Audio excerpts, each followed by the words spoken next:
ओम श्री गणेशाय नमः। राधे राधे मेरे प्यारे भाइयों बहनों माताओं व बंधुओं, शिव महापुराण की कथा। इस कथा को सुनेंगे फागुन मास में ही वे अपनी हर इच्छा भगवान शिव शंकर भोलेनाथ से पूरी करवा लेंगे। कथा को रोजाना सुने और पूर्ण भाव के साथ सुने, एकाग्रचित्त होकर सुने। बंधुओं, बोलो शिव शंकर भोलेनाथ की जय हो। बंधुओं, यदि आपने हमारे चैनल को अब तक सब्सक्राइब नहीं किया तो जरूर करें और बेल आइकन दबाना ना भूलें, ताकि आपको हमारी आने वाली सभी वीडियोस की जानकारी सबसे पहले हो सके। सूत जी कहते हैं, ब्रह्मा जी का यह कथन सुनकर मुनि श्रेष्ठ नारद मन ही मन बड़े प्रसन्न हुए और भगवान शंकर का स्मरण करके हर्ष पूर्वक बोले, महाभाग विष्णु शिष्य महामते विधाते, आपने चंद्रमौली शिव की यह अद्भुत लीला कही।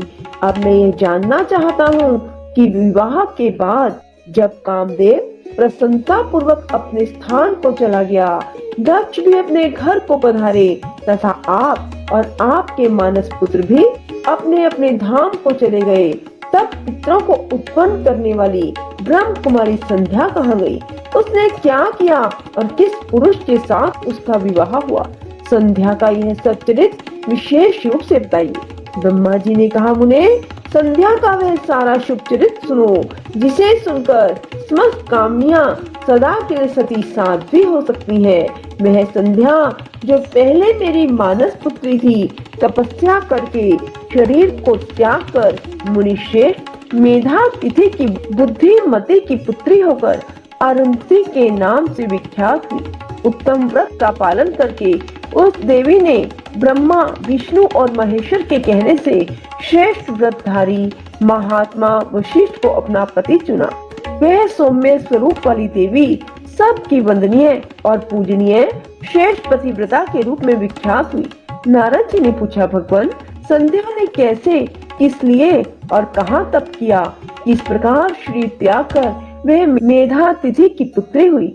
ब्रह्मा विष्णु और शिव इन तीनों देवताओं के बताए हुए श्रेष्ठ व्रतधारी महात्मा वशिष्ठ को उसने किस तरह अपना पति बनाया? पितामह, यह सब मैं विस्तार के साथ सुनना चाहता हूँ। अरुंधति के इस कौतूहल पूर्ण चरित्र का आप यथार्थ रूप से वर्णन कीजिए। ब्रह्मा जी ने कहा, मुने, संध्या के मन में एक बार सकाम भाव आ गया था, इसलिए उस साध्वी ने निश्चय किया कि वैदिक मार्ग के अनुसार मैं अग्नि में अपने शरीर की आहुति दे दूंगी। आज से इस भूतल पर कोई भी देहधारी उत्पन्न होते ही काम भाव से युक्त ना हो।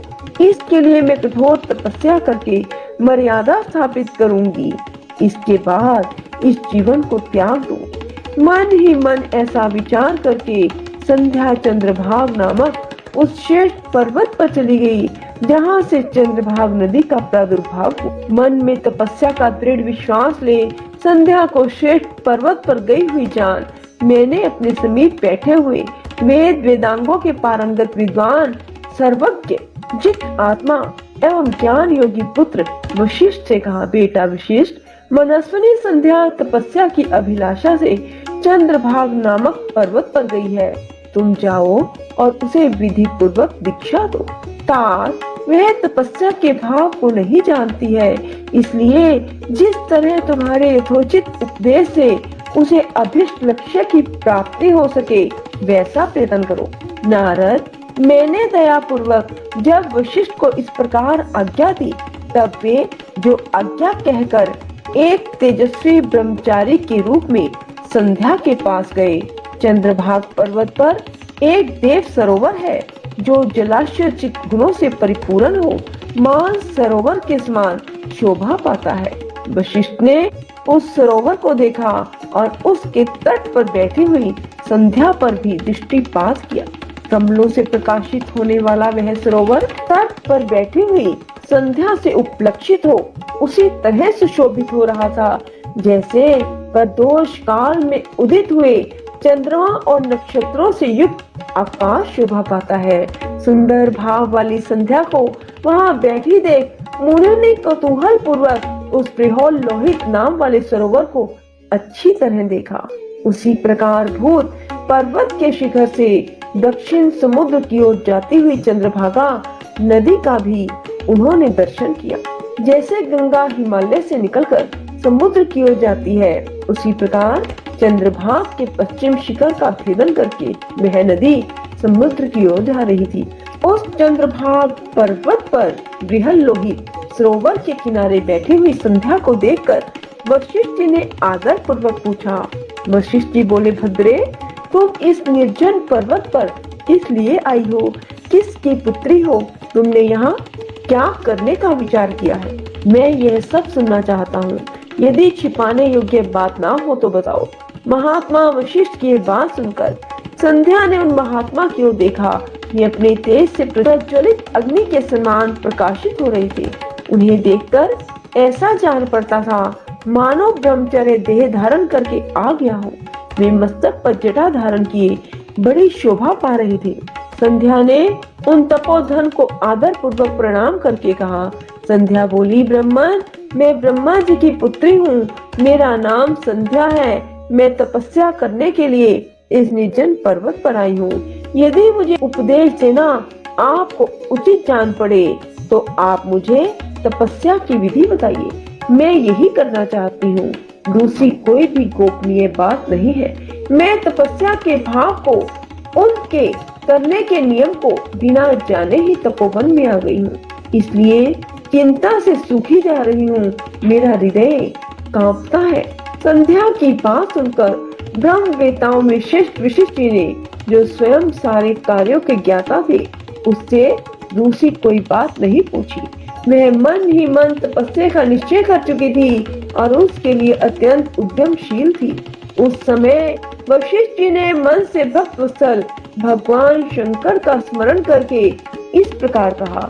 वशिष्ठ जी बोले, शुभानने, जो सबसे महान और उत्कृष्ट तेज है, जो उत्तम और महान तप है, जो सबके परम आराध्य परमात्मा है, उन भगवान शंभु को तुम हृदय से धारण करो, जो अकेले ही धर्म, अर्थ, काम और मोक्ष के आदि कारण है। उन त्रिलोकी के आदि शिष्टा अद्वितीय पुरुषोत्तम शिव का भजन करो। आगे बताए जाने वाले मंत्र से देवेश्वर शंभु की आराधना करो, उससे तुम्हें सब कुछ मिल जाएगा, इसमें संशय नहीं है। ओम नमः शंकराय ओम। इस मंत्र का निरंतर जप करते हुए मौन तपस्या आरंभ करो और जो मैं नियम बताता हूँ ये सुनो। तुम्हें मौन रहकर ही स्नान करना होगा।